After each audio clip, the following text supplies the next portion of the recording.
I was always nervous to make prime rib for the holidays, but I finally bit the bullet and made it this New Year's. So you start by taking your meat out of the refrigerator for at least 1 hour before putting in the oven. This ensures that the meat will be at room temperature and cooks evenly, and then pat it dry and salt it on all sides.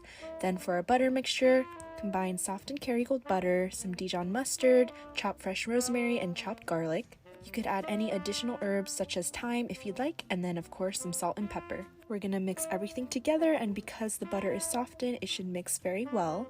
And I definitely recommend using Kerrygold butter. It truly is one of the best butters out there. Then I'm gonna go back and pat dry my meat again.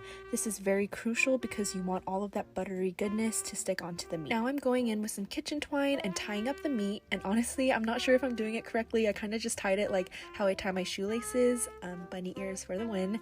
And you just want to make sure it's nice and tight. Now for the best part of making prime rib, putting in the little garlic nuggets, you just want to take a paring knife and make small little holes and insert your garlic. And I cut my garlic cloves in half, but you can just do the whole thing if you'd like the bigger chunks.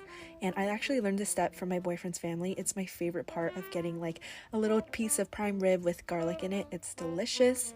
Now we're gonna finally rub the meat with the butter mixture. Make sure you get every nook and cranny and even the bottom. Pop it into the oven at 500 degrees for 15 minutes, then reduce the temperature to 325 degrees Fahrenheit and cook for about 13 minutes per pound, or until the internal heat is 130 for medium rare. And once you take it out, you want to tent it up with some foil and let it rest for 30 minutes to keep all the delicious juices inside. And to carve it up, I just like to slice it into half-inch slices. And as you can see, the meat was cooked perfectly this time.